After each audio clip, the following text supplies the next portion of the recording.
everyone. I am so excited to do this video for you all. I just thought I'd kind of start out with a Q&A. I was really interested in a video by putting them first and primarily yours that I saw. And so this is kind of a recreation of that video. I took some of the questions they used and they're over on the screen here. So I'm going to answer some of those since I am a first year teacher in third grade. So first I want to start out with a couple questions about my school day and what that looks like. So the first question is, what time do you wake up? So for me, I generally wake up anywhere from 5:30 to about 5:45. I can get ready really quick in the morning. Generally it takes me about 15 minutes. I also cut down personally a little while ago in January the amount of like foundation and makeup I wear day to day, and that's really helped to keep my routine really easy to maintain. And then generally I do some prep at night, but most of my prep the morning for the day ahead, which I'll kind of talk about. And so that really helps me make sure I'm getting set and ready to go to school. I live about 20 minutes away, so that also makes sure that I am able to leave right away at like 6:10, 6:15. My contracted school hours, which is another question, is really from 7 a.m. We start our school with our morning prayer, which I'll talk about.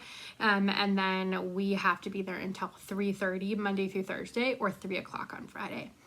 I do work at a private Catholic school, and so that's something that is a little bit different, but it does have a unique twist in that it's in Milwaukee. My school is in Milwaukee, Wisconsin, and so we do have a very different access to equity of education than most people would commonly think of in a private school. We actually have a lot of refugee students, a lot of students of color, and so how we get them equity to their education is a big part of our day at school. Next question is, what time does school start?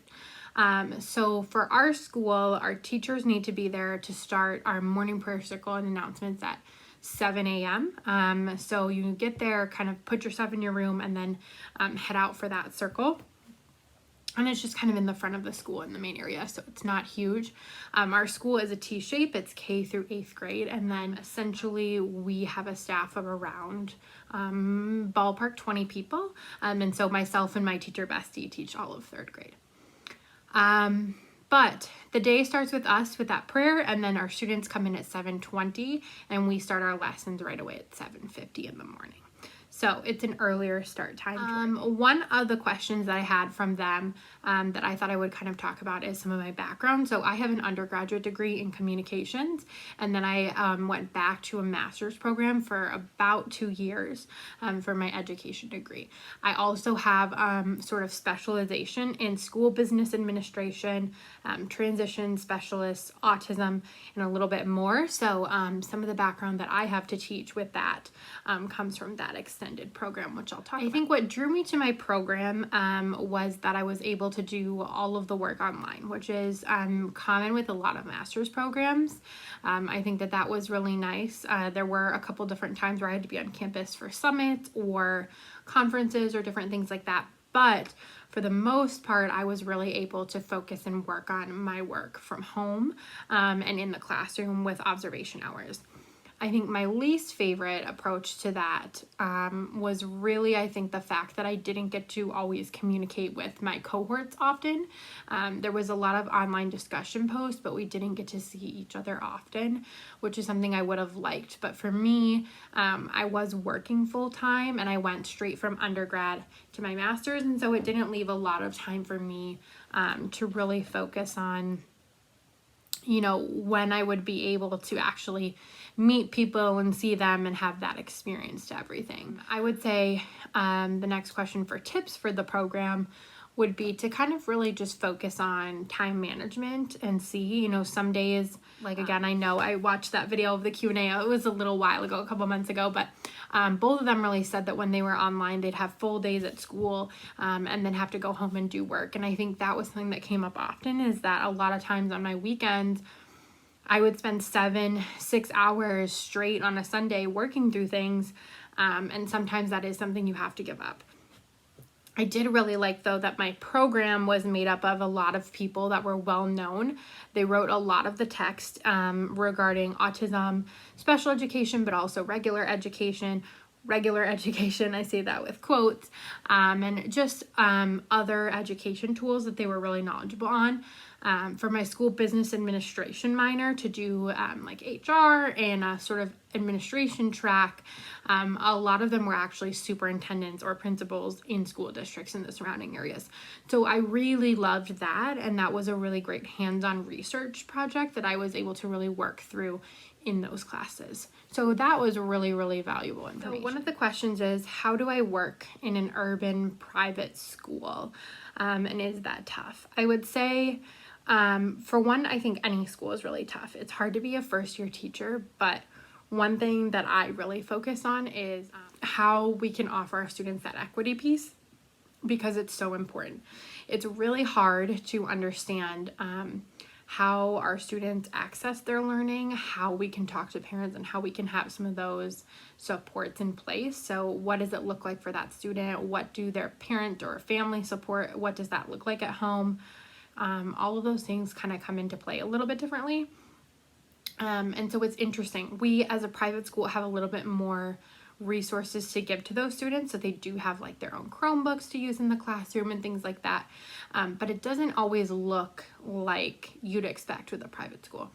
And so I think that's kind of interesting too, is to have that side of it, but at the same time feel very urban. We are a choice school, and so that means too that we are funded through the government, and so that does impact a lot of our day-to-day learning. Our students, a lot of them don't pay for their lunch. They're on a free or reduced lunch program, and so they participate in our school as a part of their choice.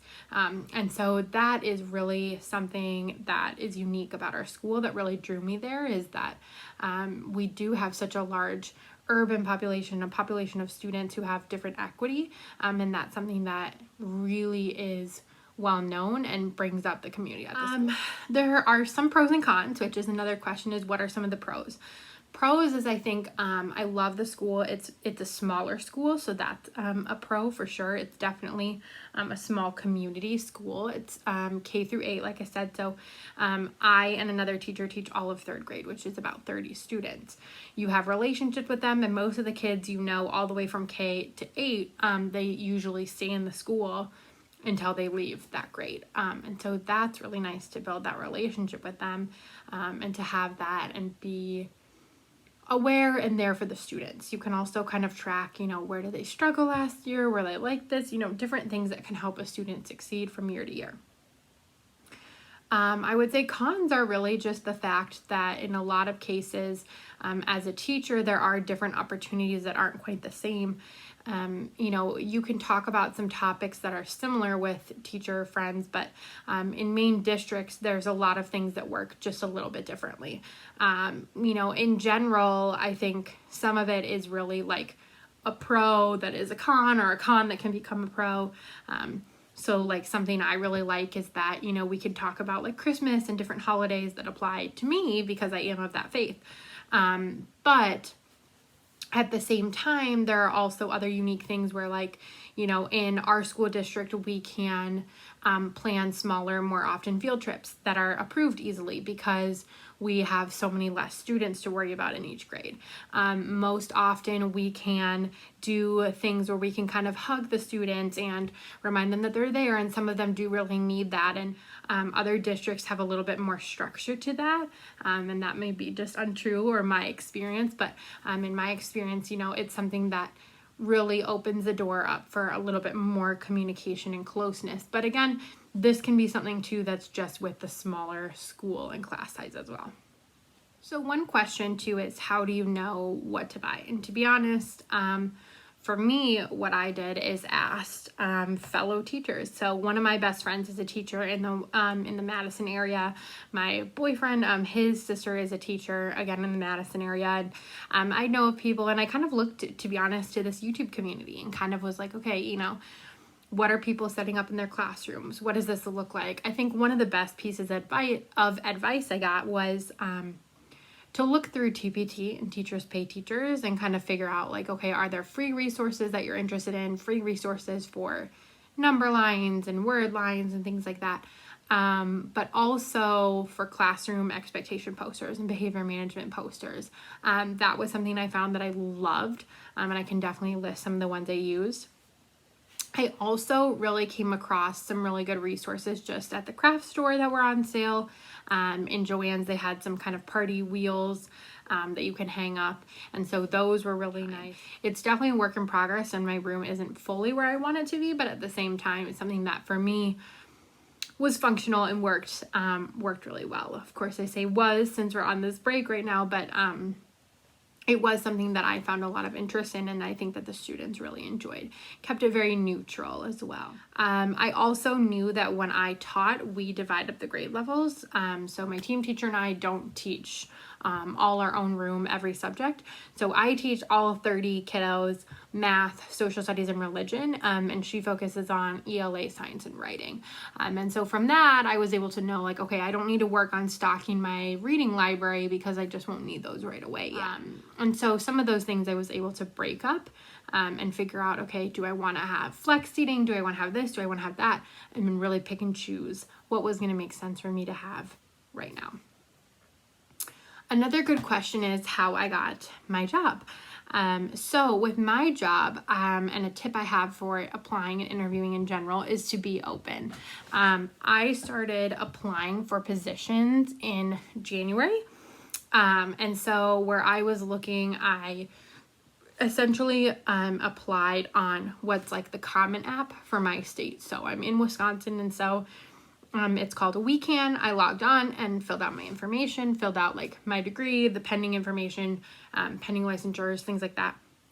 And then started reaching out to schools that I was looking into, first starting with something like this where it'd be like a video and going through that process. The other thing I did was also reach out and just look through postings on my diocese for the Catholic private school. I personally coach already a speech and debate team in that network of the diocese. And so for me, it was something that I was really open to. I had a good experience, and I thought, you know what, I'll at least just check it out, scope out the grade levels, scope out the schools, see what's available. And that's kind of how I came to kind of poke around with the school setting I'm in. Aside from that, my next tip would kind of be open to different possibilities, different schools and different places you hadn't thought of before. Here in Milwaukee, there's a lot of options for schools. There are, a lot of the Jewish Community Center schools. There are Lutheran schools and a Lumen Network, and a lot of other schools aside from the public Milwaukee Public School District. And so figuring out your fit from there is really tricky in something that you're interested in. So one of the things is kind of sift through all of that, be open, and take a look and see what you find. With my specific position, I had my email on that website, and I also checked a box that said, if there are people using recruiters, some of the schools, for example, too, were building other locations, and they wanted to recruit for that. I was open to that. So I checked that box, and actually I was approached by a recruiter who said, hey, we're doing this interview. If you're interested, let me know. We think you'd be a really good candidate. And I actually responded and was like, absolutely, why not? Go for it. They saw me, and that was the position I ended up getting, was to teach third grade through that recruiter. So all that to say, you never really know what's going to happen. You never really know how things will come up. But I always say too, like, really trust your gut. Trust what you're feeling. And if you think it's something that's going to match, and it's something that you're like, oh, I can feel it, I can see it, I love it, definitely process, but make sure you jump on it. If you feel that and everything lines up perfectly, that's definitely the way to go.